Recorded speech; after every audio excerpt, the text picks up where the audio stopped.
What's up, Kaiju family? This is Godzilla Chain 90 and my boy Samson West, and today is another episode of The Raw Attitude. Before we get started, Samson, how are you doing today? Sound you told me earlier you had a pretty fun weekend. Yeah, doing well. I'm glad that the camera isn't picking up as much of the pink as I thought. I got fairly sunburnt working outside for, 5 a.m. to 4 in the afternoon. But other than that, I'm doing good. I'm glad I'm here, and I'm excited to kick off my first Raw Attitude interview with you. Oh, absolutely. We've definitely had a lot of great guests on here before. But of course, we have another great guest today. Personally, my absolute favorite artist. I had the pleasure to meet him at G-Fest last year, and we have a pleasure talking to him today. Today, we're going to talking to the legendary Bob Eggleton. Hello, Bob. How are you doing? Hey, how are you? How are you doing? Doing great, Bob. Yeah. Thank you. We do have a couple comments in here that we can get to real quick. Of course, the fanciest of cats. Wait for a humdinger of a show. Okay. Humdinger. That's a word right there. Yeah, humdinger. Yeah. Of course, our boy, the Monsterverse maniac himself, Oscar Solis. What's up, Oscar? Oscar, sir, welcome in. Our Monsterverse co-host. And of course, the realest Goji fan, Jordan. The Don O'Donnell. What's up, Jordan? All right, we got some folks in here, but yeah, the man doesn't really need an introduction, but go ahead. I'm Bob Eggleton. How are you doing? Oh, we're excited. We're great. Adrian, this is mainly, you're the one that got all this set up, and you have some exciting questions and everything that we have for Bob, but I think you need to kick things off more than I do. Oh, absolutely. I guess my first question for you today, Bob, is what was your introduction to the Godzilla fandom? I'll ask you that. What was my introduction to Godzilla fandom? Oh boy, you got to understand. I go back way a long time with Godzilla. I go back to 1966 with Godzilla. My mother got me the Godzilla Ideal game. Remember that thing, the board game? It was 69 cents in a little store near here. And it's $700 now if you want to replace it. Oh my God, I can imagine. And I actually have a pretty good copy. And I mean, I rebought my childhood, but it was just that I saw all that artwork that was on the board game, and it had these beautiful paintings, and the front board, that I just loved that. And I was, let's see, what was I, 6? Yeah. They had a King Kong game as well, and my mother then got me the King Kong game as well. And it was kind of like these things where, very simplistic game. It's like you spin the thing and you go so many goes on the little board, right? And you get a little marker. And if you land on a red Godzilla footprint, it means you've got radiation poisoning and you've got to go to the hospital. And I mean, that's a kid's game. You got ration poisoning. That was the 60s for you right there. It was the 60s, exactly. Back then you had James Bond toys that you could spy on girls next door and stuff like that. Classic. Spy on them. You can watch the girls next door. It's like, oh my God. But I mean, it was the 60s. But anyway, that was about the biggest, that and the Aurora model were the biggest piece of merchandising that came out back then. And of course, the Aurora model was very difficult to find. The original was. And because it was not widely made. It wasn't widely made as their other monster models were. And then they redid it in the early 70s, and that was a lot easier to find. And that's where I got one of those. And I still got one of those. And I've been a big fan of Godzilla since, I think the first Godzilla movie I saw, and I joined a chorus of other people, was King Kong versus Godzilla, because in 1969 or 70, we had a very small mom and pop theater near where I lived then, and they would show, Universal would have, we didn't have DVDs, we didn't have VCRs, we didn't have any of that stuff. So what we had to wait for was, oh my God, let's open the paper. Oh, look, a Godzilla movie's going to be on at 1 o'clock. It's only $1 to go. And, mom would just say, hey, go have fun, like that. So, you go up there, and I was walking distance from me, and I go see King Kong versus Godzilla. I saw King Kong Escapes.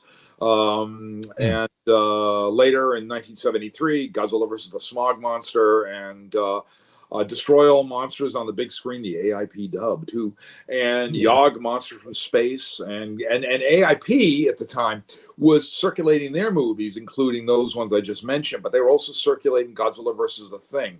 And this was like on the big screen, and it was a real nice 35 millimeter print, and you know, the scores of kids had come in to see it, and we, you know, everybody loved it, and yeah, so I mean, through the 70s, I saw lots of Godzilla. I mean, it was just like 1976, I released Godzilla versus Megalon in a main, like at 8 o'clock at night, and everything on in theaters, and so what I you know, I went up to see it with a friend, and then you know, but again, it was like, you know, it was like these little, it was a, you know, it was an imported film from 3 years prior, and they released it as a main feature, and the TV ads were just the best. It was like giant against giant, the ultimate battle, you know, like that, and it made $3 million, which was a lot of money in 1976 for a movie that was acquired, for a movie that was acquired for $50,000. And yeah, so I was very familiar with all of that, and I loved it all. I used to draw Godzilla when I was a kid, and I don't have any of the drawings anymore, but I drew him all over the place, doing everything. And I went in 7th grade, I wanted to make a Destroy All Monsters comic book. I really did. And so you know, and then the teacher said to me, "No, you can't do that. They'll sue you for that." And anyway, so I kind of like stuck with it. Always Godzilla was always there, and then of course Godzilla 85 came out, and then everything kind of kicked into gear in like the 90s when I started, you know, seeing that, oh my God, look at this, they're getting all these Bandai toys, and oh my God, I go to conventions and there's more fans there, there's more Godzilla fans there, and you know, I'd meet all kinds of fans and friends, and that I know to this day. And then of course, you know, I heard about this I'll say early mid 90s, whatever it was. I heard about this thing called the G-Con or G-Fest, and they would have them in New York and Chicago at the time, and of course, like it all, you know, depending on how you see it, how it became G-Fest versus G-Con, and you know, I won't get into that, but that's kind of like the wellspring of where it all started. And oh my God, wow, 100 Godzilla fans all get together. Wow, what a crowd, like that. Now we're looking at 7,000 people a year, you know. Yeah, so my exposure was way back then, and we were just kind of like, we didn't have the internet, we didn't have any of that stuff. We just communicated by mail. I used to get Greg Shoemaker's Japanese Fantasy Film Journal, which was like a really beautifully produced fanzine that had really good articles in it, and you know, and it was a lot of fun. It was like, but it was very, very, you know, it was very, we were all sort of very fringy and very kind of underground a little bit, you know, and then never in my wildest dreams did I think now that Godzilla would be, in the last decade, he'd be as big as the Marvel Comics universe. I mean, that's just huge. And that's what's incredible about that, is that you come from a different time, and people take that for granted, that for you, we can just look it up on the internet so easily at the drop of a dime. We can find this stuff. And you came from a period where like coming across stuff like this was kind of a rarity, and it had to just be just like an overwhelmingly joyful experience to see these movies. Like you said, you open a paper and it's like, oh my God, look at, let's go to the movies. They're going to show Godzilla vs. Megalon. Remember TV Guide? Anybody in the audience here watching? They remember TV Guide. Remember that? Yep. It was like a book. It was like this, and you used to get it at a newsstand, at the grocery store, the grocery store checkout, and TV Guide, you know, and they'd have articles and stuff, but they'd have listings of all of the movies for a week, and so you get the thing, right? And this is what happens. It's like, oh, the new TV Guide's out. You rip through it, going like, yep. Oh, cool! Creature Double Feature's gonna have Godzilla, you know, like that, you know, and it'd be like, you know, you know, and we had one channel near us called Channel 56. And this really held our sanity together, because in the 1970s, and we can go back there for a minute, there was a monster boom, we called it. And it was big. Famous Monsters of Filmland, you remember that magazine? It was selling 350,000 copies per issue, right? And they put out all of Japan's monsters in 1975 issue. And it was this big thick issue with all reprints of everything from the 60s and the early 70s, and and they had and so they just put it all together in one book. And that the funny part was, Famous Monsters was selling 2/3 of it was all reprints at the time. They just keep reprinting stuff, but it just kept selling more in copies. And we all, I remember that issue profoundly affecting me. And then, of course, like in 1972, we saw ads on Channel 56. It was Boston's movie station, they called it. And it was the prime time. They had Monster Zero, and then the next week they had War of the Gargantuans. Because they had been released in 1970 as a big double feature. And I didn't see that in theaters because that was mostly in drive-ins. But they released that, and it came on television, and it was great. Tonight on the 8 p.m. movie, Nick Adams in Monster Zero. Like that, what happens when Godzilla and Rodan have to be taken to another planet to battle the massive King Ghidorah? We'll find out in Monster Zero. Like that, and then War of the Gargantuas, Russ Tamblyn in Monsters in War of the Gargantuas, like that. And they would show like a clip from it for a promotion for it. And like the next night it'd be like, Gone with the Wind or The Music Man, or it was like, it was just like, what I mean? Complete they had, like, opposites. Yeah. They had all these big movies, and they considered it a big movie. So anyway, in 1975, monster movies were playing so well on Channel 56, especially Godzilla movies. They were showing them on the 4:30 movie on Saturdays. What was happening was we had something come along. They invented something called Creature Double Feature. And if you go on YouTube, you can find the promotions for it, and they were great. And it was, oh my God, it was like, they used Emerson, Lake and Palmer's Toccata and Fugue in D minor. Today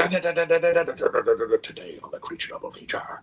They'd have thematic shows, like you'd have Monster Zero with Rodan, or The Incredible Two-Headed Transplant and The Thing with Two Heads, this sort of thing.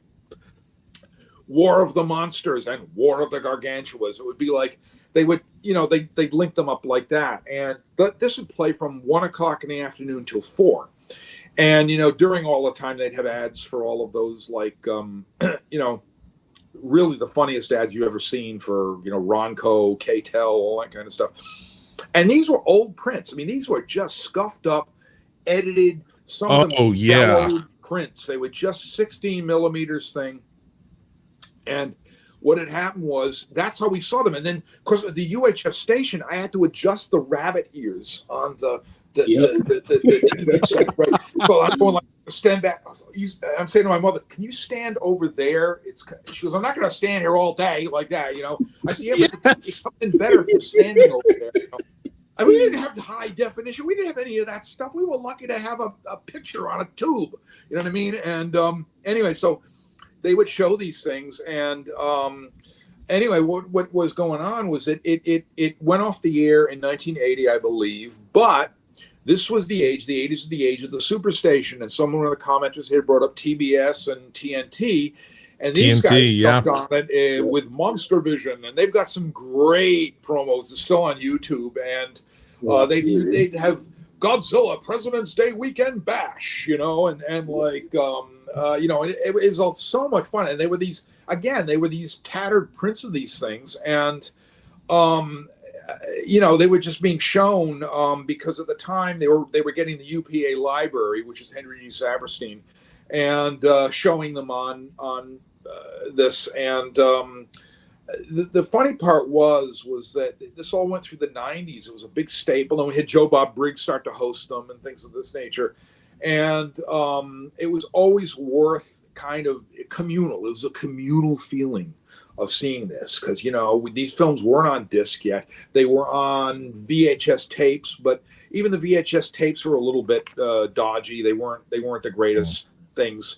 But this is what we had. What we had was what we had. And that's where the fandom all sprung out of, this communal kind of thing where everybody would be, TNT's going to show monster movies like Godzilla all day weekend, it was like, and then we knew where we all were, and that was the nicest thing about it, as in we all sort of grew up together in that regard. Oh, absolutely. Because I'm definitely, like you said, TNT, TBS, when the Sci-Fi Channel started showing Godzilla things, that's how I saw most of the Millennial films. AMC, TMC, all Yeah. those. Whew. And what had happened was, this is kind of a little side note that I'd like to get in here. When I was in Japan, I visited Toho Studios. I was taken by Shinichi Wakasa, my friend, to see Toho Studios. And this was right after they'd done filming of GMK. So we got to see the big backdrop of the mountains of the Hakone area. And they were just painting it black because the material it was painted on was more valuable than the painting itself. So they were just painting over it and they were going to do something else with it. And we got to see, I get to get in the suit room where these are Eiji Tsubaraya's old closets where it had the suits and everything. And oh God, I saw the suit for the Godzilla 2000, Godzilla 2002, Godzilla and GMK suit. And then crumbling up on a shelf, this is kind of fun where it's leading up to, crumbling up on a shelf, there was this powder with this red shell things, and it was Mothra from 1968. And Wow. I pulled it off the shelf, and I'm showing this to Mr. Shogo Tomiyama, who was he's the president of the studio, and he's showing us around. And I said, you know, this is from 1968. And I'm telling him, I said, this is from this, this from this, this from this. And he looks at me and goes, you should work at Toho. There was your window, sir. He goes, you know more about Toho than many people that work at Toho. That's incredible. And it gets better. Oh my God. We sat down and we had this great, we go to the old cafeteria, right? It was like, still, everything's been redone over there now, but they had this old cafeteria, and you had a Coke machine from the 1960s. I swear to God, it was a Coke machine, you know, with a styly handwriting, and it was from the 1960s. And of course, being an appliance from the 1960s, it was still good. And and like I'm the last. They asked me, I got a Coke, and I said, Nick Adams touched this. Like that, you know what I'm thinking? So I was just fanboying out with the whole thing. Anyway, so we sat down, and he said something straight to me. He said, you know, this is very interesting. When you're with the Japanese, they kind of give you a little bit of a test and things. And he looked straight at me and he said, what do you think of the bootlegging problem in the U.S.? And I said, you know something? I said, I'm not telling you what to do as a studio. I'm not telling you what to do as a business.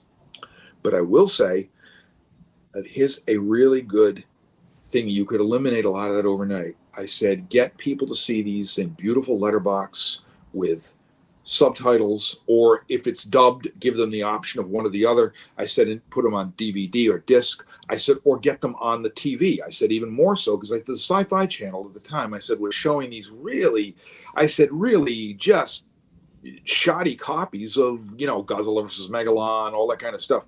And he didn't know any of this. He said, I didn't know this. I didn't know. And he's writing it down. He's got a little book and he's writing it down. And, you know, so he says, like that. And he looks and he says, okay. And so he and Wakasa went back and forth in Japanese for a little bit. And he goes, oh, I said, it would be bad for the company image for everybody to think these films are very cheap and not good.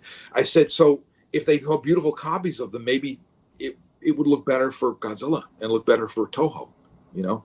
So that's all I had to say. And then 4 months later, the Sci-Fi Channel starts showing these beautiful letterbox copies of like, and then of course they ink a deal to release the things in the US. So, and it was kind of like, you know, I was kind of, I like to think maybe I was a little bit instrumental in that. I don't know. I was going to say, I think you had a direct connection to us seeing that. I wanted to feed off your story there and say, I remember when the Sci-Fi Channel back in the single-digit 2000s were showing Godzilla films, because I grew up with the VHS tapes. This was my very first one, yep. And Good Times video, yeah. Yep. But seeing them in that quality, I was like, this is all I knew. There was no such thing as high quality Godzilla films. And Megalon was one of my very originals as well. And I just remember the grainy look, the audio distortion and everything. Yeah. I came home from school one day and I turned on the Sci-Fi Channel like I typically do when I get home from school. And there was the cleanest copy of Godzilla versus Megalon I had ever seen. I didn't know you could actually see the detail in the Jet Jaguar suit. I didn't know that it didn't have to sound bad. I think you had a direct connection in my first viewing of the high quality version of that movie. We had never seen the scene where Roxon gets like basically kicked off his bike and roughed up by the bad guys, and dragged into the car, because that was edited out of the American version because it was too violent. Right. So yes, exactly. Yeah, that's true. It was, and so it was fun to see it, and then like we it was kind of nice because I supplied some when I was at Toho. I said, we're talking about Godzilla versus the Thing versus Mothra versus Godzilla. And I said, that's when you see the Japanese version, I said, I would say it's like 1/3 different. It really is. It's got some different effect shots. It's got a little bit more of the political aspect of it. And it doesn't have the frontier missile scene. And as I brought it up to Tomiyama, we were there, and I said, I brought it up to classic media, people doing the classic media videos. I said, back then, they didn't show, they made the frontier missile scene in Godzilla vs. the Thing specially for the Japanese, for the American audience. But what it depicts a foreign power, i.e. America, firing missiles onto Japanese soil. So therefore, that was Ixnay Une. They did no, that it was too recent with the war. They didn't want, so that was just done for the American audience. And what had happened was right there, and we had the kind of the brain trust of Toho right there. It was like, I gave Tomiyama, I drew 4 Godzillas for him, and it hung in the Toho boardroom for like as long as he was president. And I thought that was pretty cool. But we're there, and I said, I said to him, I said, that scene, I said, like, and he looks and he goes, who told you that? I said, well, it's around. And he goes, it's true. And he said, you know a lot about this. You know a lot about Toho, like that. And he said that's really true. So they didn't want they just didn't want the frontier missile scene in the Japanese version. That's why what has happened now is Godzilla versus the Thing has disappeared from the airwaves. You just don't see it anymore. And we have Mothra versus Godzilla, which is fine. It's good to see, but it's like it's 1/3 a different movie in many places, and it's interesting. So we saw the Godzilla versus the Thing version back in the 70s and the 80s and the 90s, and that was, I get it. I understand how things are different and stuff like that. It's another little influence I had with them was in 1996, I wrote and illustrated the Dark Horse comics, the one where Godzilla goes back in time, battles a creature, and goes forward back in time, and he goes a time travel back to the prehistoric age, right? And then of course the whole thing gets blown up when the meteor hits, and Godzilla is sent back to the present. And I thought of this idea of how can I put dinosaurs and this other giant monster in it, and I said to them, what is it? It's the one up in there. It's not that one. Yeah, I said Terror from Space. Yeah. Anyway, what I said, and then I watched Mothra 3, and I'm going, wait a minute, Mothra goes back in time, and there's a monster eating dinosaurs, and then like that, and I thought about it. So there I was at Toho, and I said, and it was so funny because I got to meet one of the writers of Mothra 3, and I said to him straight, I said, I did a comic book with that, and he goes, that was a good story. So I'm going like, I'm writing the Internet Movie Database saying, put me as uncredited,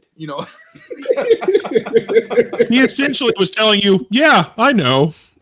Yeah, exactly. So it's pretty fun. It's fun to have that connection and that influence, and it was all just like, it was a lot of fun. I mean, I went to Toho when I saw the International Center after they built it in 2007, and again we got taken inside, and the whole merchandising department, they got up and they started bowing to me. They're like, "Hi, Bob, it's so good. Bob-san, it's so good to meet you." I was like, thank you for everything you do for Godzilla. And I was like, wow, really? Okay.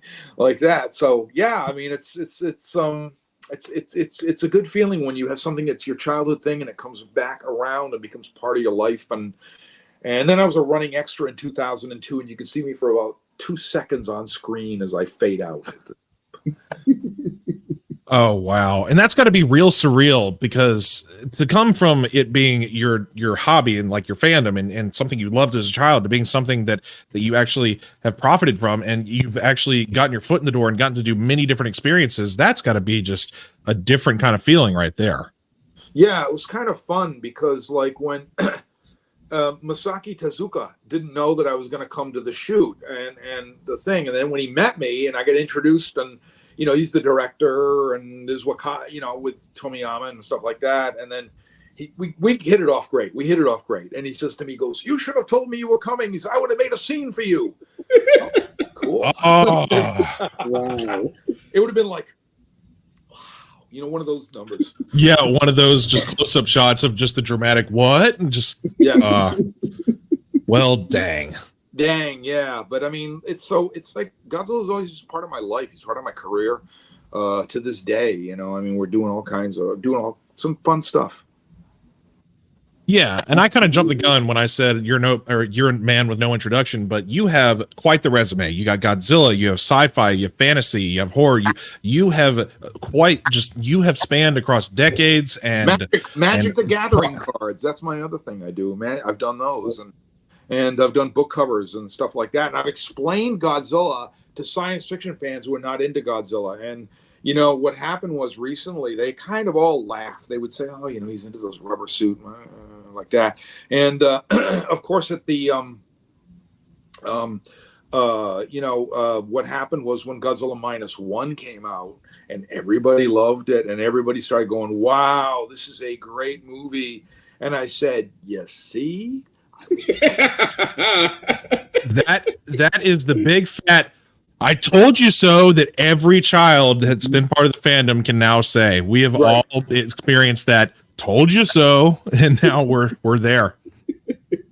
Oh yeah, and it's like when that film came out in December and made it hit #1 at the box office, and it was like a $10-15 million movie. It's 10 if you want to hear the real numbers apparently, but right. And then it makes $103 million worldwide. I mean, it's amazing. And then when they won the Academy Award for Best Visual Effects, I thought that was so cool. It was like, oh my God, they brought their toys. That was truly profound to see them holding, like they had the figures, and then you saw the close-ups of their shoes and the unique footwear that they had with the claws holding their heels, just everything. They went all out with the swag. He goes to read his acceptance speech, and like he has this toy and he says, "Here, hold." Sorry. And then from the audience, you heard somebody like, "Yo, Godzilla!" And the guy was like, "Oh," he held up the figure. It was. I've watched. Walk down the aisle doing the walk. Did you see that? Oh, it's hilarious. If you go back and see, I need to go back and. He's like a third or fourth guy back, and he walks around going like that. Ooh. I mean, the whole clip is on YouTube because, on the actual official Oscars website YouTube page, they have each clip of like the winnings and like the big sections, and that's. You could see the audience wanted them to win. The audience really wanted them to win. It was great because they're the underdog, and they did this amazing movie with 35 people doing the visual effects. That was it, and it's just amazing. Well deserved too. Yeah, my second best Godzilla film. If we take the first one and say that's the best, or we take that out of it completely, that's the best. The best next best Godzilla. Standalone. Yeah, I agree wholeheartedly. I completely agree, most definitely.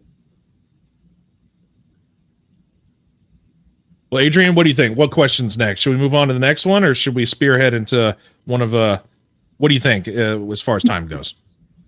Let's say.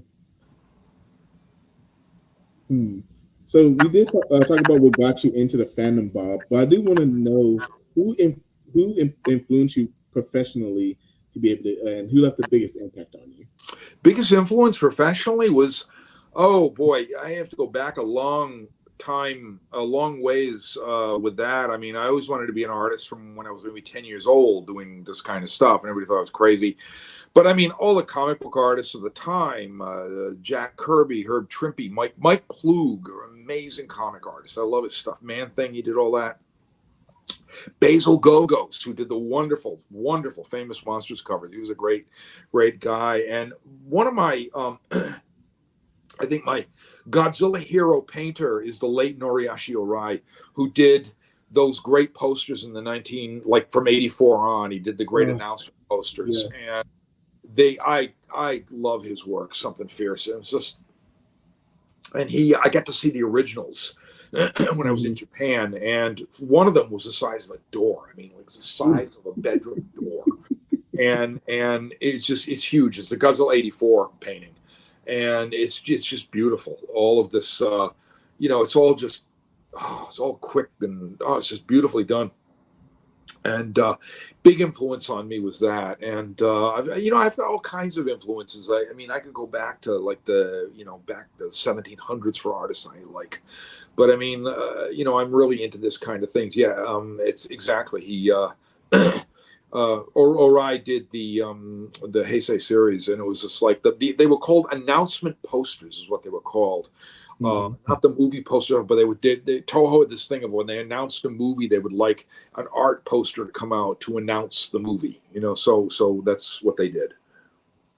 And now I have a poster. This is kind of a fun thing. I did, my friend Eric McEver is a director, and he saw my stuff he was in his teens in like the 1990s, right?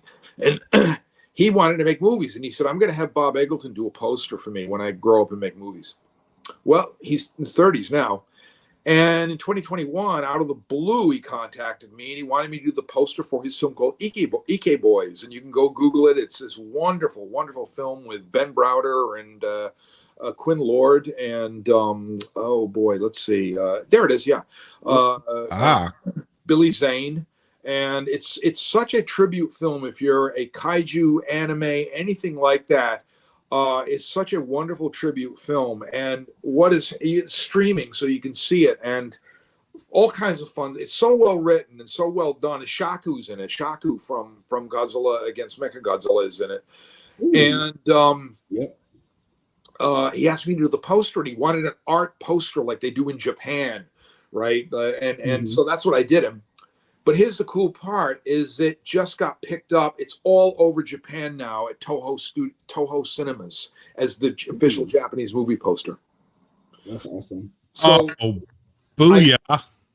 And I saw pictures, and it's like Eric sent me some photos, and they're going to have posters. They're going to have the little posters, the giveaways, and they're going to have a program book with it. I mean, I can't wait. I mean, it's just like this is just really great, and I'm really happy for Eric because he made this movie. It's like considered low budget, and when I say low budget, I will say under $3 million.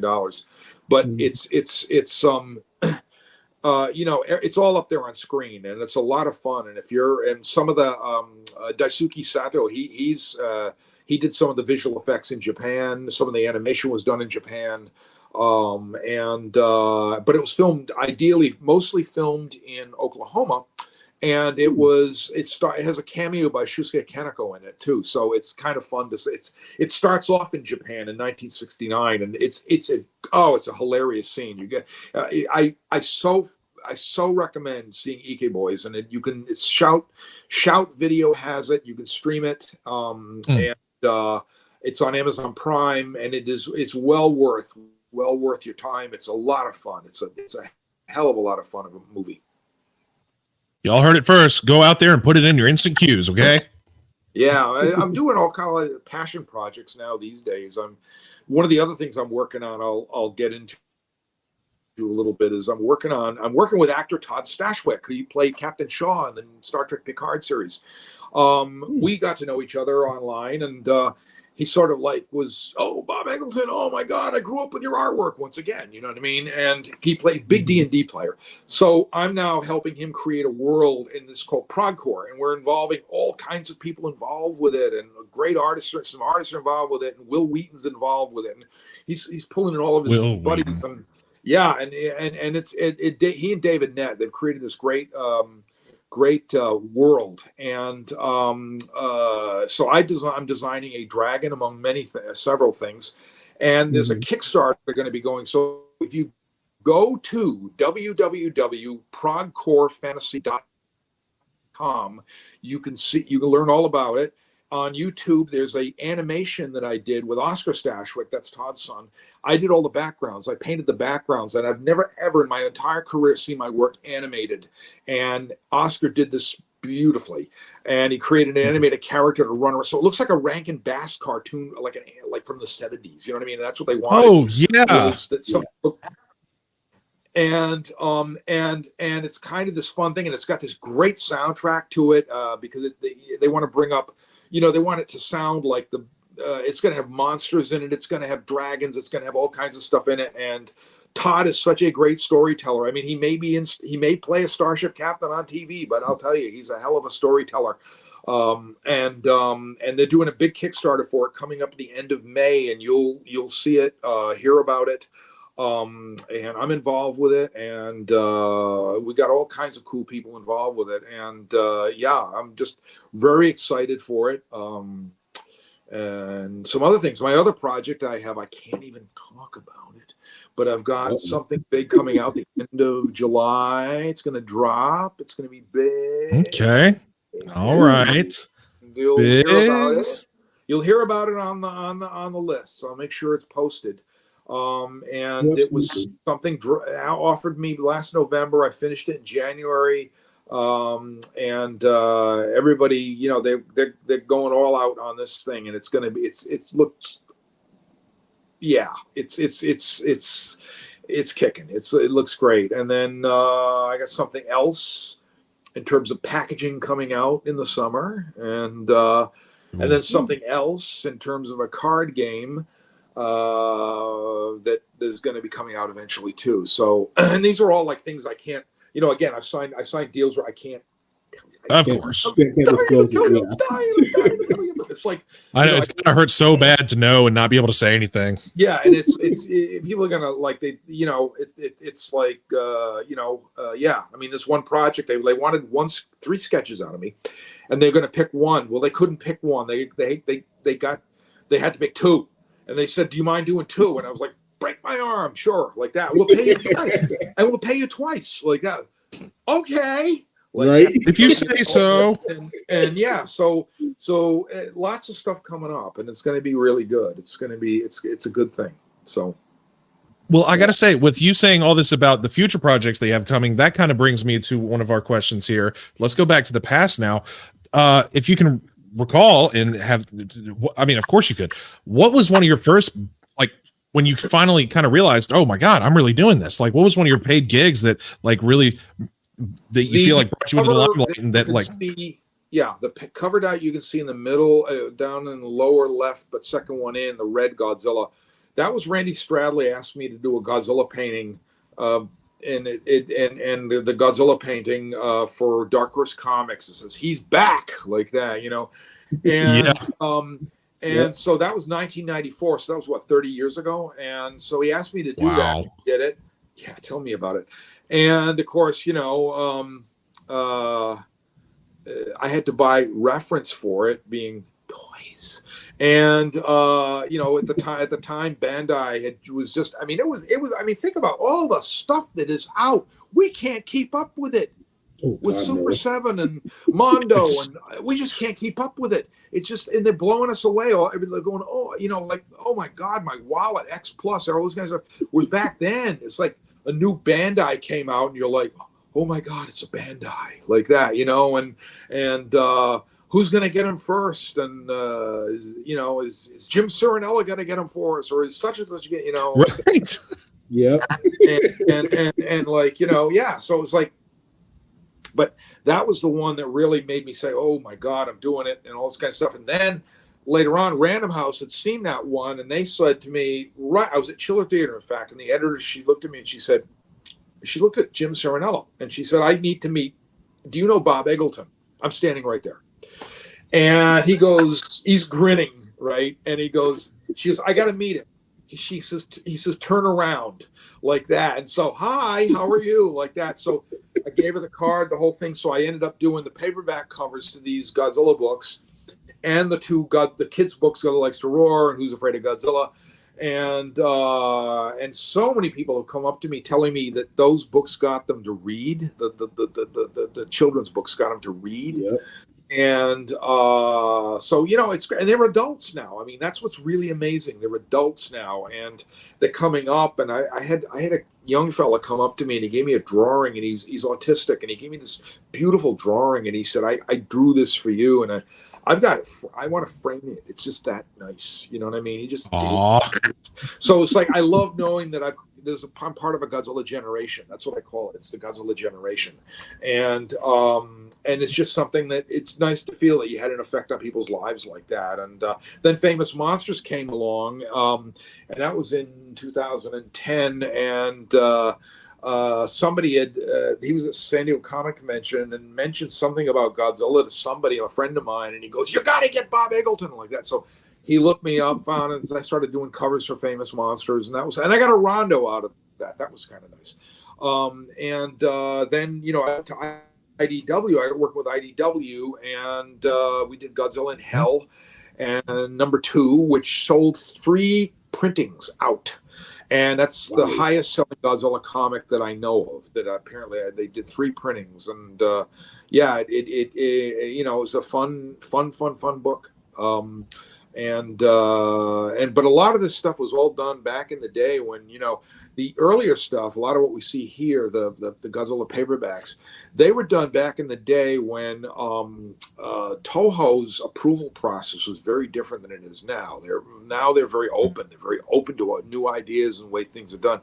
But back then it was very stringent, and Godzilla had to look a certain way, and he had to have this kind of look. He had to be tough and scary, you know, and yeah, so we're doing children's books, yes, but he has to be tough and scary, you know, like that. So, and it was just fun to do. And then the original approvals, before I think it was 1997, everything had to go through Henry Saperstein's UPA Productions. Of course, you know, Saperstein was one of these guys who you know, was old Hollywood mogul guy, gave us Mr. Magoo, you know, all that kind of stuff.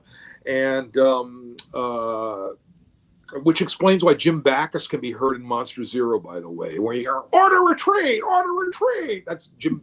They just needed like any voices they could. So they grabbed Jim Backus, who was in the other room doing Mr. Magoo, and had him do it. Mm-hmm. But anyway, it was that's something you didn't know, and it's fun to do. It was fun to be part of this whole thing, you know, and yeah. So yeah. Yeah, but I'm sorry. Go ahead, Samson. No, I was going to say just all these different covers. It's so funny to me. I grew up with most of these different, but like the Godzilla Dark Horse comic books, I can't even pronounce the Bertanis, the Godzilla versus just all this stuff. It comes back to you. I had those growing up, and now I have like a big one where it's like almost all the Dark Horse comic stories in one. So it's just so funny that this all comes back to you and the huge influence that you've had on this fandom. But yeah, Adrian, go ahead. No, yeah, I was just gonna say the same thing because I read because growing up I didn't really have access to the Famous Monsters of Filmland, but everything else on there I've read over and over again multiple times.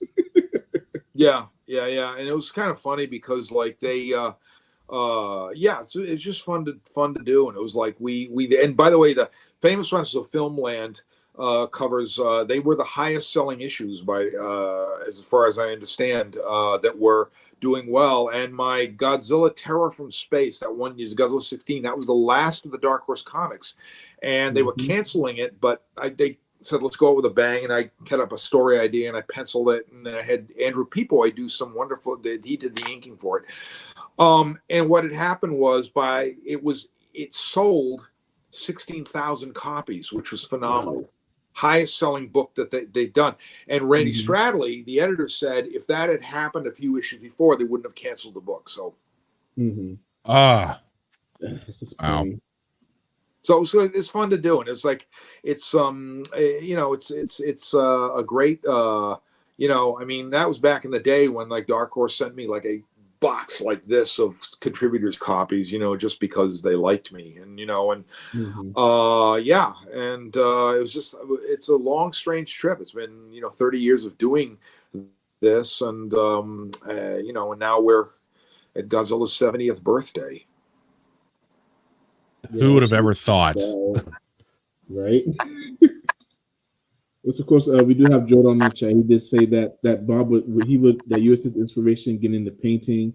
Glad to see you're still putting out tremendous work Good. on these Thank you. canvases. Thank you very much. I'm glad that I could.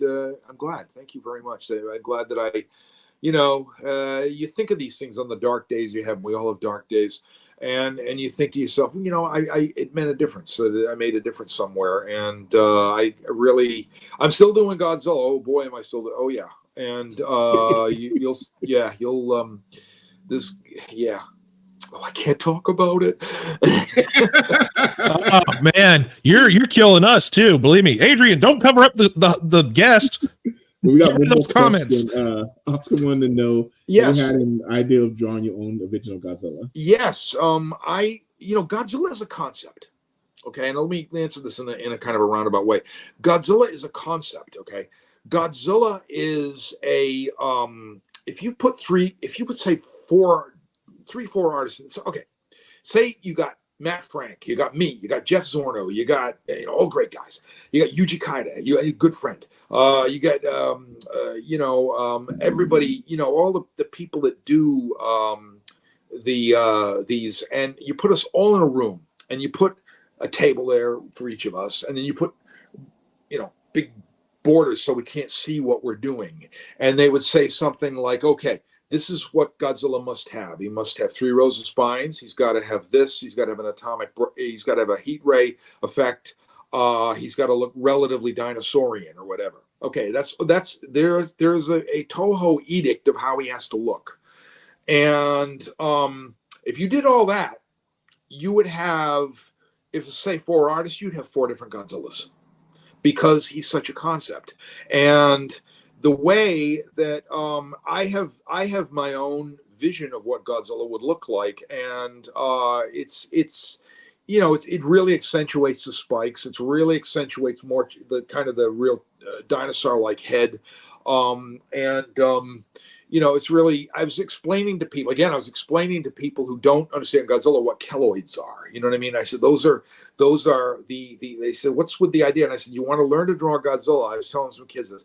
You learn to draw Godzilla, look at tree bark, because that's exactly what his skin looks like. And I was trying explaining this to somebody. I said they're keloids, they're burns, they're where he's been burned by radiation. So he's got these chunks, and it's all sort of this armor, like, and burned flesh is what it is. It's all been caked up. And when people don't think of it that way, but when you think of it that way, you like that, and but he has evolved from so many different things. When Tomioka Tanaka originally conceived Godzilla, it was because of the success of King Kong, and it was the success of Beast from 20,000 Fathoms in Japan. And so Tomiyuki Tanaka said he was flying over a place, and he imagined a giant octopus-like creature coming up out of the water. That was his first idea for Godzilla.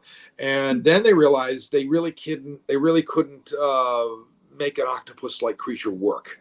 Yeah. And so, they had Iji Tsuburaya and his staff all came up with this kind of dinosaur idea, this mutated dinosaur idea.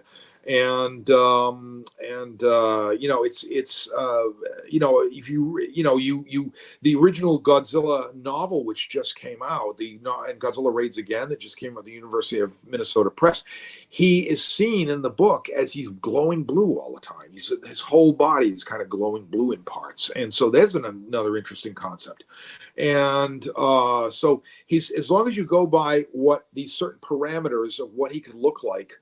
And then you get each artist, every person would do a different Godzilla. I know that I would do a different Godzilla from this person to this person to this person. And it isn't anything competition. It all comes down to Godzilla is this concept. And he's evolved over the years. He is, and this is why years later he's more popular than ever, because he keeps changing every.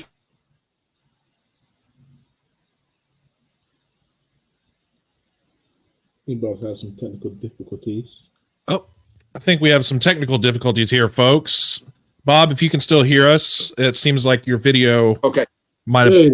You're back. All right. You cut out for a moment there when you were talking about his concepts and everything, but yeah, he's a concept. Godzilla is a concept, and he's changed, and that's why now we've got the legendary Godzilla, which has got these. Everybody got all upset because he got pink fins on him or whatever. He's just changed. I mean, and then he breaks out of the cocoon he was in, and he looks like he's been to the gym now. He's really worked out, and he's buffed up, and so again, he's changed, and that's what gives to keep him fresh. It's going to keep him interesting, and Yamazaki's Godzilla -1, he's changed again. He's another Godzilla,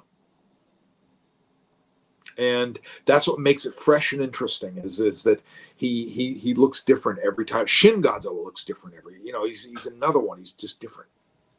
When you were speaking about the concept of what was the word that you used for the burned and kind of look, the keloids.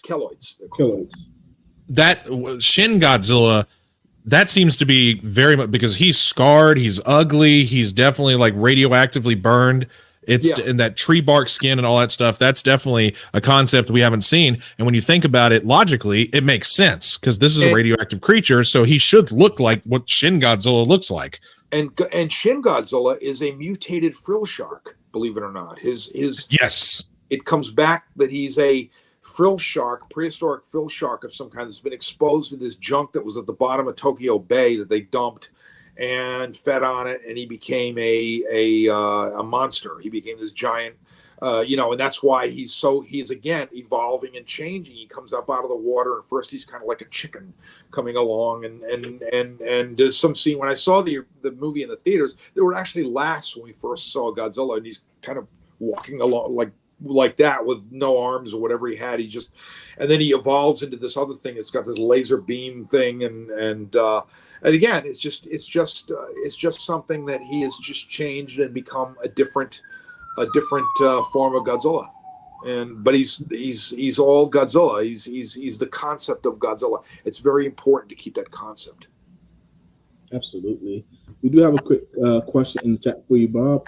Hey Bob, how many G-Fan issues have you done? That's a good question. Oh, I don't know. I think at least half a dozen I've got. I give some when I come up with something new or interesting, I'll send it off to JD and see if he can use it. You know what I mean? It's a fanzine and everybody likes it, and I'm still glad it's still going, and it's a nice way to get things out there to people. So I contributed to it myself. So it's just it's fun. But I've got probably half a dozen, maybe. If I was to try to count them all up, I don't have some of them, but I'm pretty sure it's about half a dozen, maybe 8. I don't know even. There's some fans out there that I'm sure have every single issue, and recognizing your very specific art style, they could probably tell us if somebody out there knows, because it's got to be out there cataloged somewhere. Oh, of course. Well, Adrian, what do you think should be the next question? What do you got for him? Next question I have is because of course, we know that you do a lot of other things other than just Godzilla. So, besides Godzilla, what would you say is your favorite thing to illustrate exactly? Oh, I like any kind of things that are organic. I do a lot of things. I do vampire stuff. I'm working on a vampire book right now. I'm 2, actually. Sorry. I've got, I like spaceship type stuff occasionally. I like doing lots of different things. So I don't know if I can really say there's anything favorite, but I just designed a dragon, as I said, for Todd Stashwick, and it really depends what I'm in the mood for, and if I get very excited by something, and you can see some of the sidebar here, you can see some of my sea monster, and you see that was a Christmas card dragon that I did up top there, so it was kind of fun to do. I like myth. You know what it is? It all comes back to I like lore. I like the mythology of something, and kaiju are like that. They have this mythology to them. We don't know where they came from. They're mysterious beasts, as the word is defined, and they come from some, dark and strange place that we don't know. And in very much Japanese thinking, it's like, let's keep it mysterious. We don't really know where they came from, and dragons the same thing. They come from this great past, and we don't know how long. They're just part of our collective history of what we like. Tall tales come from lots of different places. There was tales of St. George and the Dragon in England, where this guy, was sainted, battled the dragon. And when you start chasing down the stories behind it all, one of them goes back to a medieval village that was being plagued by a giant alligator crocodile that had made its way to England. So a 30-foot crocodile. And in sort of like Lake Placid, if you saw that movie, Lake Placid fashion, this thing, coming up out of the water and eating the sheep and the livestock that are down by the pastures that are near the water. So they hire a guy to go in and get rid of it. So then they get rid of it. So down through history, he gets transformed into this god, this guy that battled this giant monster. And all it really was a giant crocodile. But that's how they'd seen it in medieval times. They'd never seen a crocodile, so to them it's a dragon, and that's what I like. Those kind of mythologies. I like the mythology of it. That's why I like the Legendary series, because we have this mythology. The cave paintings with Godzilla and Kong on them and things like that. It's all part of the same. That was. I was really really cool. Yeah. They're doing something really fun with that, and and it's all their own, and it's very different. Yeah, it's very there's a lot of love hate. There's a lot of back and forth on it, but something that it's Godzilla. He's made I think it was this weekend. I heard it's $540 million worldwide, and with the new one. Wow. Yeah. And Adam Wingard apparently has been signed to do the next one. They're going to go in to do a part 1 and part 2 is what this. I read this somewhere. They're thinking of a part 1 and part 2.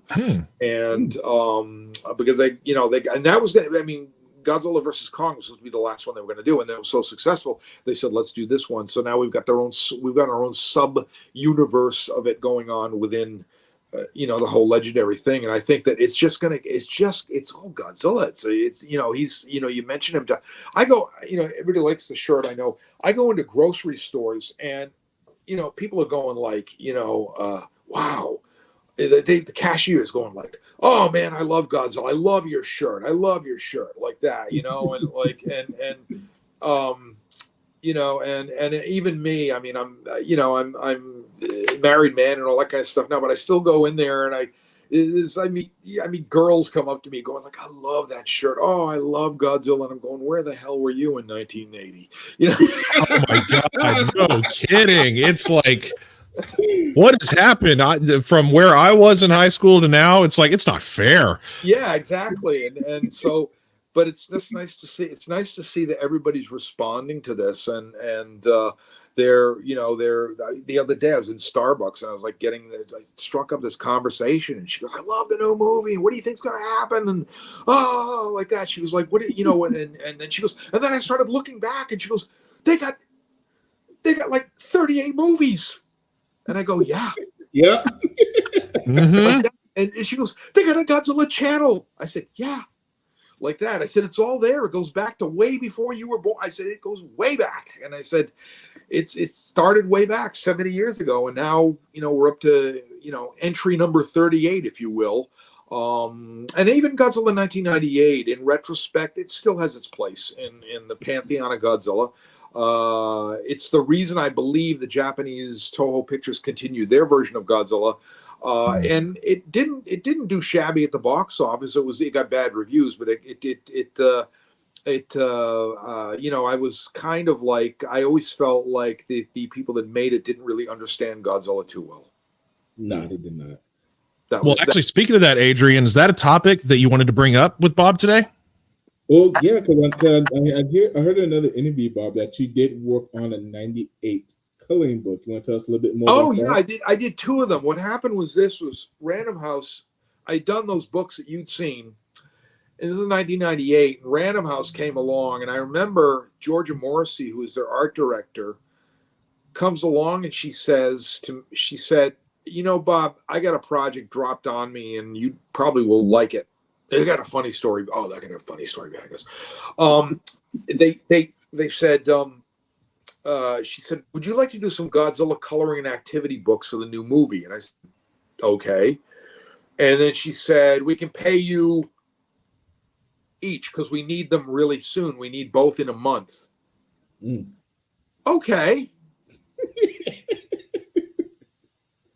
And then I said, I just need to know what this. Remember, they did that, like, oh, we're not going to show what Godzilla looks like. Yeah. That was a disaster. And it was like, and I said, I need to see what he looks like. So they sent me lots of, and I had to come up with these ideas of mazes and activities and things that I would like to do. And another one is like, you know, help what was it, Maria Patillo find Matthew Broderick, you know, I mean the characters, you know what I mean, and it was a maze, and she's got to stop by Godzilla for it's absolutely ridiculous. And it was like, but it's fun to do. And I said, there's one thing missing. I got this big pack of stuff. I said, this is all very well. I'm looking at it going like this, going a lot of pictures of actors, and where's Godzilla? Oh, you need that. Yes, I need that. Well, sort of, kind of. You know, and I said, come on. It says, okay. Oh, I'll get on the phone. I'll talk to somebody. So I said, okay. I talked to Dean Devlin, and he said he'll get you some pictures. But the thing is that they're going to fax you something from Centropolis, and it's an NDA, and it's a thing like that they own my life if like these things get out. You know what I mean? And you know, they'll have me bagged and thrown in the bay, you know. Anyway, so I faxed it back. I will not reveal what it is, and suddenly FedEx shows up the next day, I think it was, and it was this red banded envelope. It's like for your eyes only, like James Bond kind of things. I tear the thing off, open it up, and I'm going like this. It's a freaking iguana, like that. That's the big secret. I said, it's an iguana. It's a giant iguana. That's all we got. And people are going, they're going to me random. Don't tell him. I said, giant iguana. I said, you know what? I mean, you know, I was expecting, you know, but it's an iguana like that, you know. So anyway, so I get this thing, and I really was having. You know, okay, so how can I involve this creature with, I didn't even get the toy or anything. There was no toys yet even. They didn't want to show those. And so, anyway, I did what I could. I did my best. And, you know, it worked out. I got paid. They liked it. You know, it all got done and in. Books came out. They gave me a bunch. And it was my biggest creative coloring project with all the kiddies. If I'm remembering correctly, I vaguely remember because I was a product of the 90s. I was born in 91, so that movie came out. I was like, you know, 7 years old. So yeah, coloring books. That was something that I had. It was kind of the look where he's kind of like standing here and he's looking back, kind of like that. Is that the one that I'm thinking of with the Godzilla 98, or is that a different one? I'm fairly certain I'm remembering your style of art. And it's so weird for that to be coming back because I'm like, I remember a Godzilla coloring book for 98, and now thinking of the style of it, I'm fairly certain it was yours. Yeah. It was probably, it had to be. We only did the only Godzilla. They got this dropped on them at the last minute. It was like one of these things like, oh, you know, they want to release these things and try to make some money off, because everything was, it was just like they were releasing everything they could that was Godzilla. And it was like, of course, the toys were coming out. Like, oh, I'm not going to show you what the toys look like, which was the biggest disaster, because now you had all these toys that came out. And at that point, you know, your whole secret was out, and there was no build up to it. They weren't able to release the toys, say a couple of months in advance to build up the hype. They released them right after the movie came out. And so I did this thing. So anyway, I get these pictures, and they were bad color photocopies, and it was like this, when you get crime scene photos. It's exactly what it was like. It was like what it were. They were pictures of the Patrick Patropoulos's models and the guy in the suit. There's actually guy in the suit shots in that movie, but they're rarely seen. They had a guy, and he was all stuck up on these haunches, and he had a stomach thing that held him, and he ran along, right? And then they came along and they said, so many pictures comes along and they say something like, he looks too much like a guy in a suit. And they said, we want like Jurassic Park. And that's why they had to go into making everything CG from January 1998 on. Everything went into hyperdrive. So the film got premiered in New York City, and I got a chance. I was invited to go see it. And guess what? It wasn't finished. There was a bit of a background thing that was not finished in the movie, and some of the CG wasn't finished. If you notice a helicopter chase, it looks kind of like a video game. It's like because they just couldn't finish it. They did the best they could, but they couldn't finish everything. And that movie had it was plagued with problems. It really was, and not just people saying it wasn't or wasn't Godzilla, but it's a Godzilla movie. It's part of the pantheon, and now Toho kind of has written into their thing of like, it was a monster we thought was Godzilla, and it was created by the same process as Godzilla, and his name is Zilla or whatever they've named him now or something like that, and so that's in GMK it starts off going like, they say that Godzilla was seen in New York. He says yes, but we think they were wrong. Like that. Oh, yes, I almost forgot about that scene from GMK. I was just thinking of Final Wars where he whiplashes the guy with his tail just instantly. Yeah, and it's like he just kind of and he's just sort of in that he's a giant lizard. He really in Godzilla Final Wars they were really promoting this idea that he was this giant lizard. You know what I mean? And Godzilla just goes and he's gone. But yeah, I mean he's part of the Toho pantheon. He's part of they own him, and he's apparently he's literally called Zilla with an H or something like that. Mm-hmm. Yeah, people don't want to accept that, but Toho has officially interpreted and inserted him into this fandom, and in a way that I hope makes us happy, because he immediately gets just tail whipped in the shortest battle in the whole movie, I think, honestly. Yeah, exactly.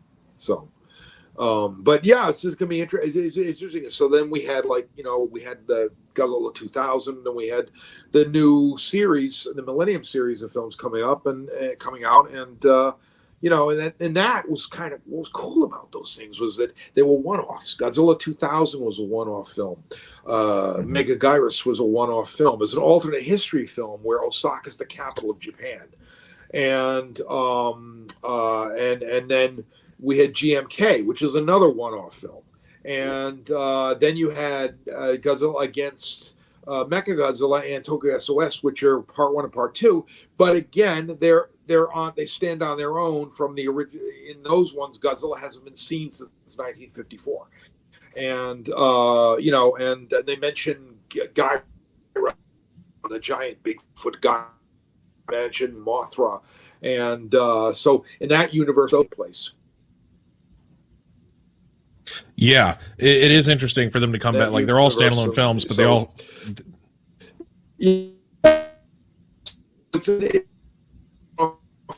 Bob, you're freezing up again.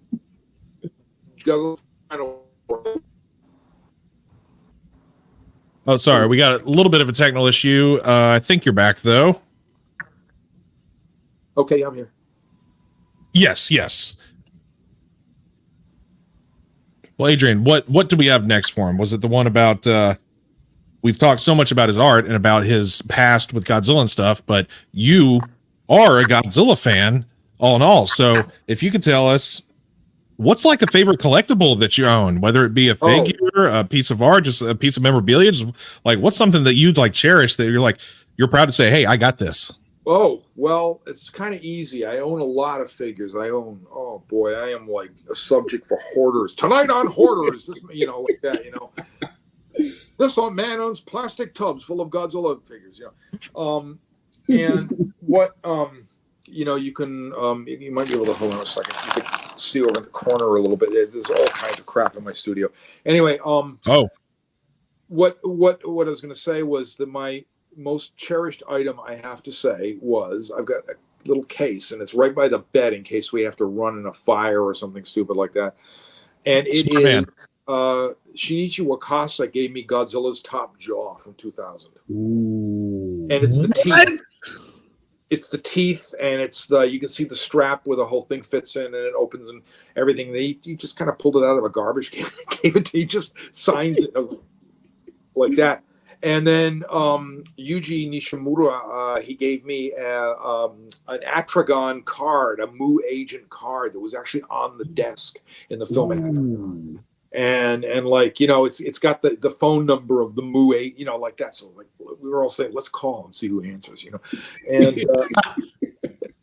and then I got a couple of King Ghidorah's scales and some Godzilla skin and things like that. So it's all, those are kind of like my movie props. They are my movie props. So I've got a bunch of things like the original 56 lobby cards, and a lot of the stuff in the 60s movies and releases, and all of the big released movies. So yeah, I mean, it's just like I have some nostalgia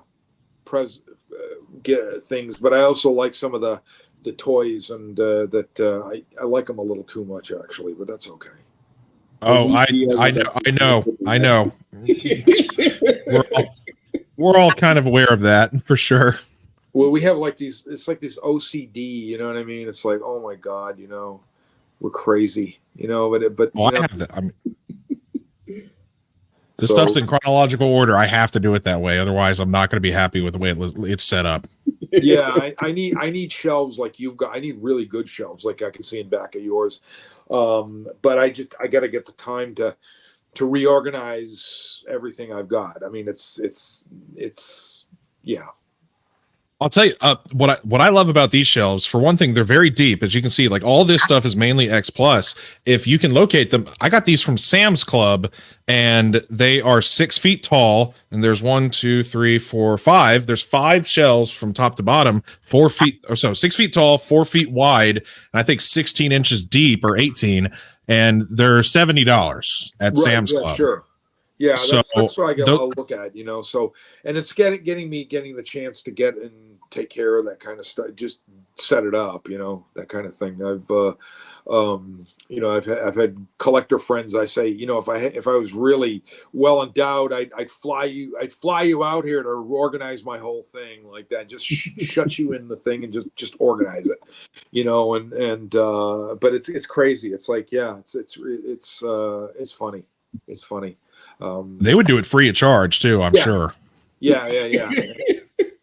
And it was amazing seeing some of the stuff I've seen in over the years. I mean, like when we were in Toho, I got to see, these prop room where they had like, Godzilla, and they had Baragon's head from the GMK, and they had the GMK suit. And I put my head in the suit to see if I could, oh my God. Ooh. It was like, you really, no wonder Tom Kitagawa was having to meditate before he would put on the suit. You know what I mean? He would go into this place where he explained it to me. He said he'd meditate a little bit, and it would get him in the area that he needs to be, because you're going to be fully encased in this rubber suit. And I mean, you're just literally, you're like this in it. And he can do it for maybe 10, 15 minutes at a time. And, and it's grueling, and it's not as easy as you think. And, but I mean, when I did that, I was like, oh my God, this wouldn't be easy to wear this thing, Yeah, you got to have the right mindset. I mean, if you're claustrophobic, you are not. That's not going to work out for you very well. Yeah, exactly. And I mean, it was amazing. It's amazing though, but amazing the work that they do. I mean, I got to see up close the effects were being shot. And there's a scene in Godzilla versus Godzilla against Mechagodzilla where they're in the opening scene where you see this house get crushed by Godzilla's foot. Okay. And it comes right down. The guy goes, "My house," like that. And he, like, boom, the thing goes right down. It blows apart under Godzilla's feet. Well, what they were doing when they were creating the effects for that scene and started being filmed, to get the fog right, they were literally burning tire rubber or something like that to get the right fogs. I heard about that. I'm going, oh my God, like that. You know, it's just like, and they had, when they blew it up, they had this tabletop set up, and these guys are all down below, and they had the camera looking up, and they had this beautiful miniature of this house. And, you know, they had squibs in it, explosives in it, all kinds of, you know, stuff. And that was explained that they had one shot to get it right. They had one shot where, and otherwise they'd have to go back and take another week and build another model and load it up with explosives and do, and, you know, because it was going to have to be completely obliterated. And it's beautiful. It's a stunning model. It's just absolutely beautiful. And so there's Tom Kitagawa, and he's got the Godzilla pants on. He didn't have the full suit on, he just had the pants on. And they give him shoe boxes to step on and crush. So he's like putting his foot up, crush. He's rehearsing with shoe boxes. Put his foot up, crush. And he's got his ninjas helping him out. He had a bunch of ninjas. And the ninjas were helping him out. And they, you know, and so he's like, okay, we're ready. Let's do it. And then everybody gets together, and they're collectively holding their breath. And you see Godzilla raise, you know, he puts the foot down, everything, and you hear pop, pop, pop, pop, pop, pop, pop, pop, pop, pop. It's all very fast. It happens very quickly. And of course, they're filming fast, so they play it back. It looks like slow motion. So anyway, when it exploded, part of the parts flew out and hit me right here in the shirt. And I felt it. It wasn't, I was okay. But they were, are you okay? Are you okay? I said, yeah, I'm fine. No problem like that. I said, you know, I've never been able to say that Godzilla blew up a house and the parts hit me, so I can say that. You get to witness Godzilla house explosion. That's awesome. So the whole thing blows up. There's dust and smoke everywhere. It's really fun, really interesting. So this guy comes away, and he's got glasses on, and his hair is blown back, and he's completely gray, like covered in gray dust. And he pulls his glasses off, so there's two eyes, you know, like, and it's just where the dust didn't hit him. And he looks at me and he goes, I think I was too close. Oh, wow. What he looked like Roadrunner. He looked like the Coyote or something. Had blown something, you know, in the Roadrunner car, like blown up, and everything was like, you know. And anyway, so they run over and they go to the playback to see if they got it right. And everybody's this moment of silence, and they're all like, and they go, oh, Sugoi, like that, we got it, like that, you know. And it was great. So I said, I'm always going to remember that moment. So when I saw the house get crushed, it happened seconds in the movie, but the setup took hours to attain. That's so funny, because that scene, it can just pass you by if you're like barely paying attention. It isn't the longest scene in the movie, and to have a greater appreciation for how much time and effort they put into just something as simple as that, it's outstanding. Right? Yeah. And it really is. You have a new appreciation for everything they do. It's a lost art doing the miniature work and seeing it in motion. I knew, because we were moving into computer-generated graphics even then, and I knew that this was going to be a lost art to an extent. And they even had a company over there that was renting buildings to them, you know. And the buildings showed up again in Quentin Tarantino's film Kill Bill. So you see the scene with it flying over Tokyo. It's the exact same building. There's a company that rents miniature buildings in Japan, like only in Japan. You know, you rent miniature buildings.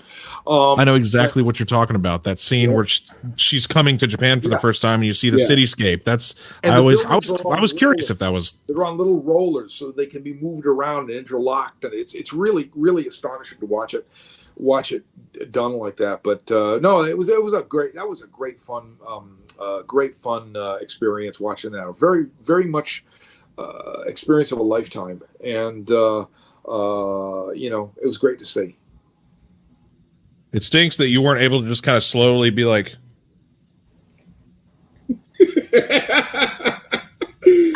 you know what it was. We didn't have phone. Because I took a few pictures and stuff like that, and you know, and again, I'm abiding by a promise where they said no internet. Okay. No internet. Like that. Those we went to see Ultraman Cosmos being filmed. That's exactly what happened. And we got yelled at by some guy up there. And then some other guy came out, and we went up there with Takashi Yagi, and he's the director, and he was like, he immediately says, "Bubs, I'm going to like that." He's going to the stage.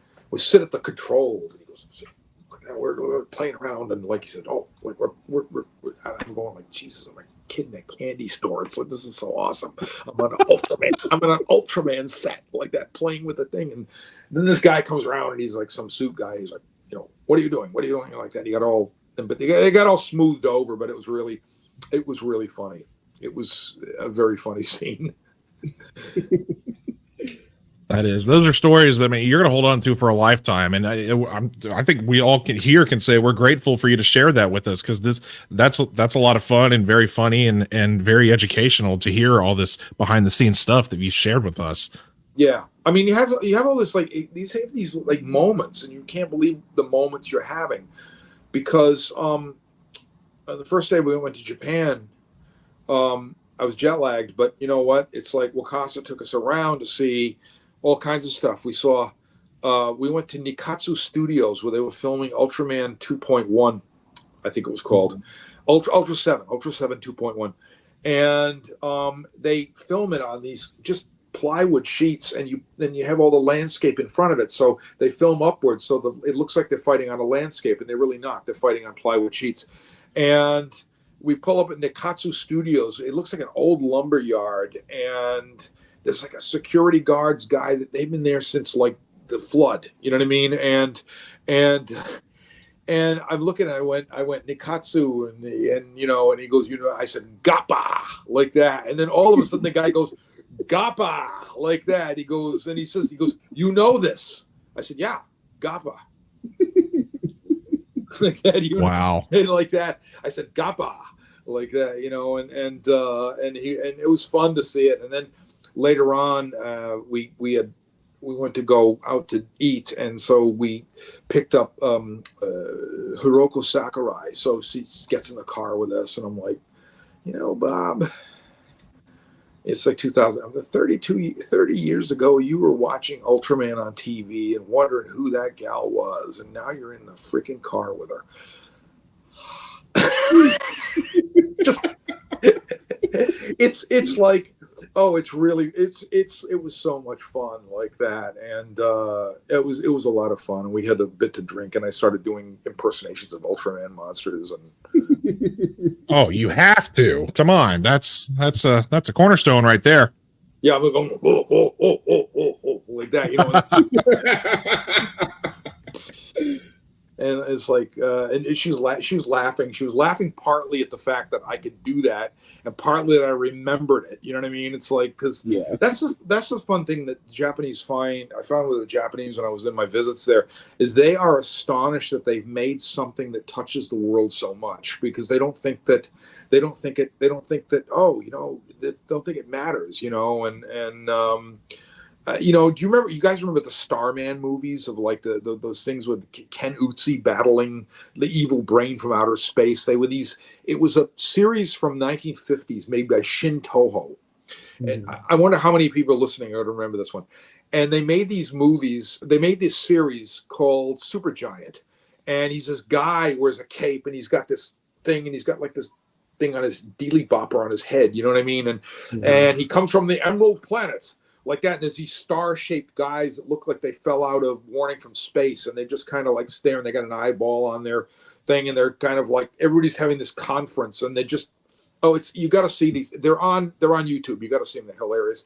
And what happened was they edited them together for U.S. distribution into things like Atomic Rulers of the World, Attack from Space, The Evil Brain from Outer Space, all black and white, and it's like the Japanese Superman. And he'd get in a fight with somebody, and he'd be just throwing dummies around. And it's the funniest thing you've ever seen. And I'm with a bunch of these guys, or we're somewhere, a bunch of these guys. We had this big talk with some people, and my friend at the time there, he invites his friends, and they all show up, and we all go out, and everything. And I went, I just said, I'm sorry, outright. I go, oh, Ken Utsi. And they go, and they just stop dead. They go, you know this? I said, yeah. You're like, what? They say, they go, and one guy says something. He goes, he thinks you're like a major. You are like otaku supreme to remember that kind of stuff. He says, so you actually saw these movies? I said, yeah. I said, yeah. I said they were made in the 50s, Shin Toho, and I said they were episodes. They were episodes that aired in theaters, but they strung them all together as movies. And you look them up, they're absolutely hilarious because it's parts of them are scary. And as well as this, when the action starts, it doesn't stop, and it's some of the best. It's hilarious. He gets in a fight on a space station with these guys. He's just throwing them off, like it never mind, it's in outer space. He's just throwing them off the space station. And oh man, that's great. Yeah, and the monsters are really weird. They're just really bizarre, and they make these weird noises. And and they come up too close for comfort sometimes in some shots, and it's done purposely like that to be kind of scary. And they call it Shin Toho because the company that made it were the original Toho. It was original Toho company in the early 50s, and they guys left or got fired or something like that, and they made another company. So there's your bit of like strange information on like connective tissue with all of this. Yeah. Wow. Oh my God. That's so awesome. Just go on YouTube. It's on YouTube. It's like the evil brain from outer space. It's fantastic because these guys are like they've got obviously these people are dancers or whatever, and they're in spandex and they wear these weird masks or something, and they're just like dancing, and one's got these claws and he's like going at him like this, and then the narration comes in. Starman is in danger of being overwhelmed by this creature. What will he do? And then, oh, it's great. They're priceless. No, check it out. It's definitely. All right. Well, Adrian, you got more to add here? We actually do have a few questions in the chat. I want to hop on. Oh yeah, perfect. I swear to God, me and my boy Eric, we have like the same mindset when it comes to stuff. I was actually thinking about asking this too offshoot. What are your thoughts on GXK? Do you feel like having two different types of Godzilla depictions as a serious Godzilla and the more fun, not so serious Godzilla? Oh, absolutely, completely, absolutely. Godzilla is a concept, as I said, and he can be imagined as a hero, or he could be. Look what happened in the 60s and 70s, and King Ghidorah and Ghidorah, the three-headed monster. Mothra comes along and gives a talking to him and Rodan and says, "Stop your fighting, and you got to battle this other big thing." Tisk, so tisk, all of a tisk. sudden, and then all of a sudden, like Godzilla's the hero, and and even in Ibara and Godzilla versus the Sea Monster, Ibara Horror from the Deep, he said he destroys terrorists, and so he's sort of our hero in it, and this came from a monster that was trying to destroy us all. So yeah, we can have Godzilla -1 as a very serious commentary on not just war, but on what the Japanese dealt with after post. I mean, they were a conquered nation. So we see shots of that after the wars ended. And you hear that great Naoki Sato music where it's like that, like that. And it's just these boatload of guys coming in, and it's just that like that. They're coming back, heads like hangdog look, because they've defeated. They surrendered. And then we have the new Godzilla, for the legendary, and he's more like this happy, or not happy, but he's more like this. He's just trying to protect us. He's trying to protect us, but we get in the way a lot of times. But he's trying to protect us from ourselves, is what's going on there. And so he's, I mean, I love Monarch the series. I like that was a great show. And yeah, we got Godzilla, and we've got, he's a protector and he's a destroyer. It just depends how you envision him and whoever wants to create the story. And now we have the best of both worlds, because we had 2 successful movies in a row, which were awesome. I mean, they were both like, and it's put Godzilla on the map. We're going to see a lot of Godzilla. He's not going to get old. No, It brings up the point of what you just said is perfect. This Godzilla content is going to bring more Godzilla for the future. So when people complain and say they don't like the MonsterVerse or this, that, or the other, it's like, why? We're getting more Godzilla. It's in the spotlight. It's great. Why are you? What's to hate? Right. Not only that, exactly. The MonsterVerse, Toho gets off that, and they're going to take that money and they're going to make their own Godzilla movie. In the years that we're not making Godzilla movies, so we'll get Godzilla movies every year, maybe, and so it's all it's all good. It's all good, and I appreciate people that are diehards, and I understand that. I totally understand where people are coming from. I really do. But the thing is, because he has changed to become this hero, and his son is the bad guy, son is the hero, it keeps him interesting. He's changed appearance. It keeps him interesting. And you look at other monsters, and really, what's happened to them? They ceased a little while ago. I mean, we love Ray Harryhausen, but his monsters are just sort of, they never really went far. You know what I mean? Even though the movies are great, the movies are fine, they never went into kind of pop culture as these things have. These Godzilla movies have, because he's changed, and every Godzilla, it's now, we're looking at a new way of a new. It's a Godzilla age. We're in a Godzilla age. I mean, there's Godzilla everywhere you look. I was in the mall the other day, and I went down. Godzilla toys in Target, Godzilla toys in FYE, Godzilla toys in the collectible stores. There's a Godzilla skateboard right in the window, and it's like, and I'm like, it's Godzilla's everywhere, and it's something to really, I never thought I'd ever have it like this. This is great.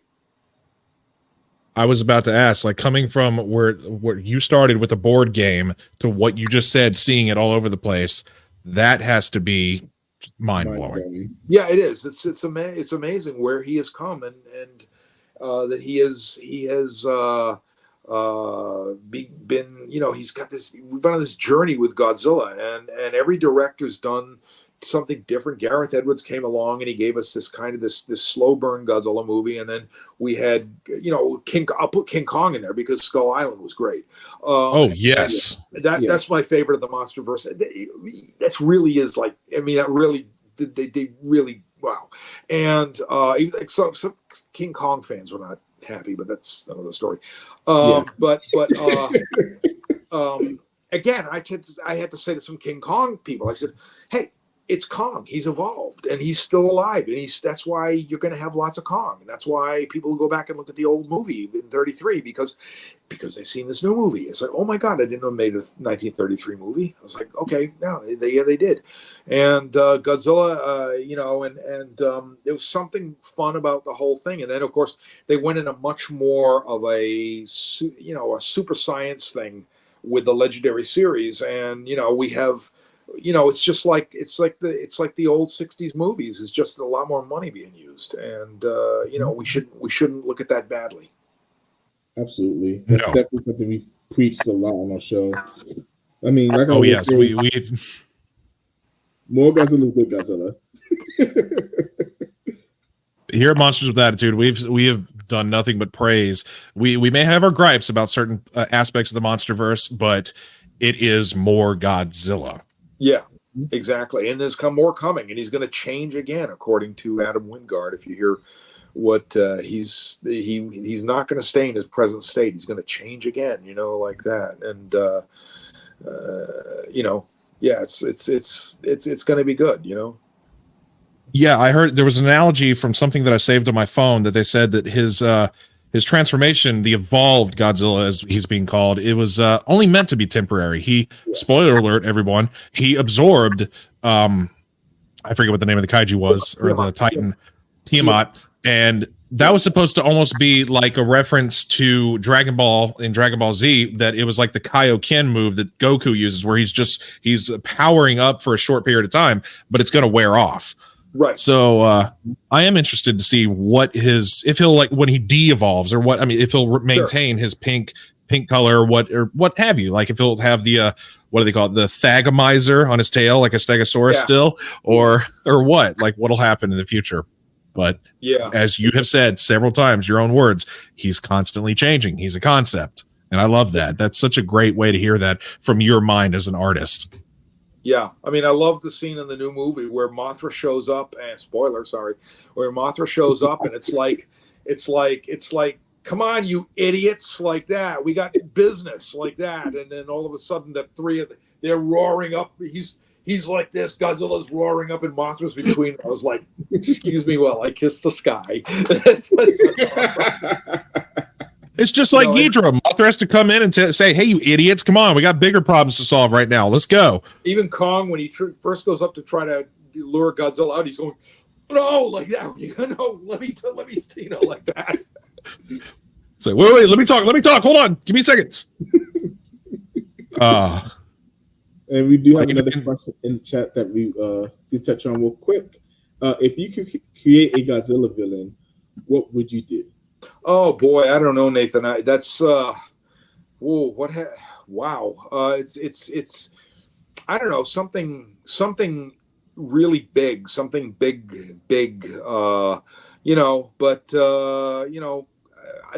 That's such a oh boy, that's like how high is up? You know what I mean? It's like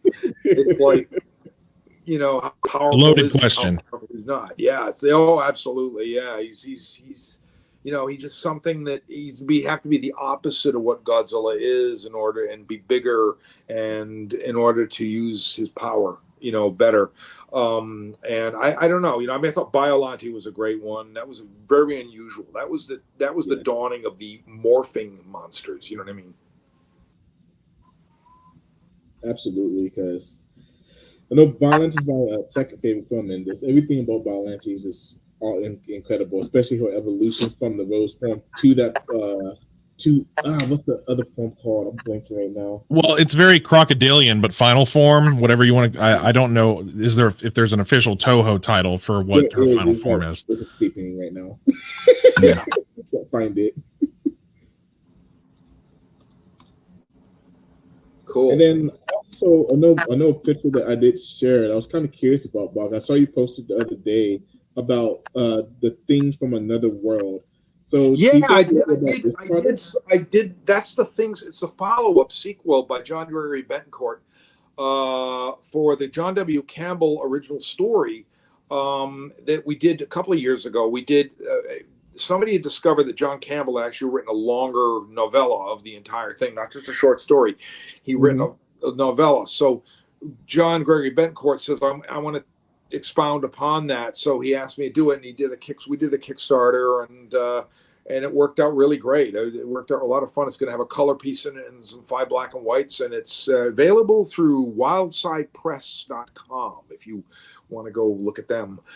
They will have copies coming up. It's being printed as we speak. Ooh. Okay. Excellent. A little bit about the story, maybe? Yeah, it's the story takes place in New Zealand at one point, and I don't know anything beyond that other than I don't want to blow it too much for you, but it's a decently done story. Mm-hmm. Okay. So I know you're saying something. What was you gonna say? I apologize. So, who, me or him? You. I said how interested you. I know you're about to say something before I talk about that. What was you gonna say? I'm intrigued. I don't want to. Yeah, I don't want too much of a spoiler, so I can't wait to hear about it and see it. But the fact that you have more stuff coming for us, Bob, you've been engraved in the Godzilla fandom for a long time. There's videos online of people getting your artwork. There's one that comes to mind that I love. It's Christine Chapin got a custom print from you for Godzilla versus Biollante. And that's a fun one that I like to see. And she bought a painting from me. She had me do a painting for her. Last year at G-Fest. I had the funniest things happen. I was at the bar, just grabbing dinner, and people like somebody comes up and says, "Excuse me, are you Mr. Eggleton? Can I get my picture with you?" Sure. I want to show my kid. He won't believe it. like that, you know. So this happened 4 times when I was eating dinner. It was like, can I get my picture with you, like that? So it's like, it's kind of fun. I just think that's really funny. It's just like, you know, I've never had that happen.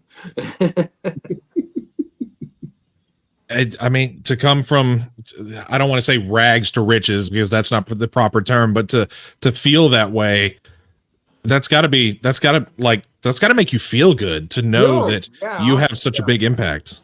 Yeah. But yeah, there it is on the far right. That's the one I was talking about with Godzilla with the green glow and the tentacles and stuff. It's so great to see people be so just profoundly just excited to have your pieces in their collection. Yeah, I know. You know, Christine's a wonderful person. She commissioned me to do that a while back, and yeah, so good. So and apparently I'm gonna someday do her an opposite one of Biollante the flower facing Godzilla, so she can have the two of them next to each other. And so you know, nice. Yeah. That's incredible. Okay, we do have another question in the chat. Bob, what is a kaiju movie that you really love but critics and general audiences do not like? Mine is King Kong Lives. Oh boy. I got one. Probably, I don't know. Well, I mean, remember that a lot of people didn't like the Godzilla movies, the original Godzilla movies. A lot of critics didn't like those either. So, and I liked them. You know what I mean? So, I mean, it's kind of a shared thing and all. And you know, a friend. This is a funny story. I'll tell you. When Godzilla 1985 got released in theaters here in the U.S., and I saw it in, I think, 85 or 86. It was, New World Pictures rolled it out very slowly. And of course, Raymond Burr's in it, right? They put Raymond Burr in it. And so a friend and I were coming out. We end up coming out of the theater doing dueling Raymond Burrs. You know, just like where Godzilla is, you know, like that, you know, and it just I remember to this day he would just be, you know, we just walking out doing dueling Raymond Burrs at each other, and I was like, good Lord. But it was just, I would say any of the things that I'm not sure that critics, they say what they say, but you know, I mean, it's subjective. Criticism like that is subjective, because maybe I've seen movies that are critically praised. Oh, you've got to go see it. It's wonderful. And I'm sitting there going, really? Do I have to watch this? You know what I mean? It's like, you know, and I just, yeah, you know, it's. I know exactly how you feel. Yeah. I don't want to say what it is. I watched something that it's a piece of cinematic history, and I watched it, and I kind of was like, huh, that was kind of boring. But again, I'm not going to reveal that because I might get some hate from people if I say in the comments what it was. But a good example of a mainstream movie, One Flew Over the Cuckoo's Nest. It's like, oh, it's wonderful. It's wonderful. It's wonderful. It's wonderful. It's like, oh, great. You know, it's like, you know, here's Jack Nicholson, the idealist guy, and he gets lobotomized at the end. Like that. Yep. Like, boy, it'll send you away joy. You know what I mean? Giving you a joyful feeling, you know, just, you know, it's just, yeah. I mean, I like Hollywood endings. I really like Hollywood endings and things that are good, you know. Right. The typical American feel good ending where everything wraps up nicely and everybody survives and it's like a happy ending. Just everybody. Oh yeah. I mean, gets their way. You know, even in Godzilla, the new Godzilla X Kong, there was so many fun bits in it. I thought Dan Stevens was fabulous in it. I love the scene where he's like, all right, big boy, I'm going to show you a bit of love. And you hear, I was made for loving you. I'm going like, yes! Oh my God, they put Kiss in a Godzilla movie. I love that concept. It it kind of mirrors the Guardians of the Galaxy way of like with the classic tracks. And I think the way that they implemented it very well, it's funny enough, I have one right here. The guy, he had like a little Bluetooth speaker, and that's supposedly where these tracks were supposed to be playing out of throughout the film. Those were his tracks. And he was like grooving to that throughout Godzilla X Kong. And I thought that was a great little way to implement that kind of, because I love that. I love hearing these classic tracks in this new movie. That was fun. Most definitely. But Bob, we kept you for a little bit longer than I thought we were going to. Great. But Enjoyable. Loved it. Great talk. Yes, we really do appreciate you being here with us, Bob. Thank you. No problem. Yes. Thank you all. Thank you all. And thank you, everybody who's enjoyed my work. And I will continue to do things. And thank you. It's all I can tell you. Just we're all Godzilla. We're all fans. We're all loving this stuff, you know. And praise Godzilla. He's going to keep going. Happy birthday to him.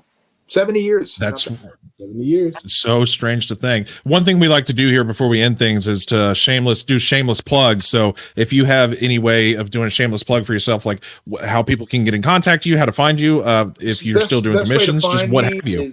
Instagram is Bob Eggleton. You can find me on Instagram. And lots of artwork and stuff like that. And I'm on Facebook big time. You can follow me publicly. I'm up to about 5,000 friends anyway, so you can follow me publicly. But yeah, I'm that's the best way to get in touch with me. And I got all kinds of cool stuff happening. So we'll let you know. Sounds good, Bob. Again, thank you so much for your time today. We definitely appreciate it. And thank you everybody for watching today. We love y'all. We will see y'all next time. I believe our next interview is the 8th, if I'm not mistaken, Samson? The 8th? Yes, that is correct. Great. And that's going to be with Mr. Give me 1 second. John Bellotti from Robo 7. So that should be a very fun interview. I'm looking forward to seeing the fellas talk to him. But until next time, have a great day, Kaiju family. And of course, always remember to embrace the attitude. Embrace the attitude. Embrace that attitude. Yeah. Not everybody. Sayonara.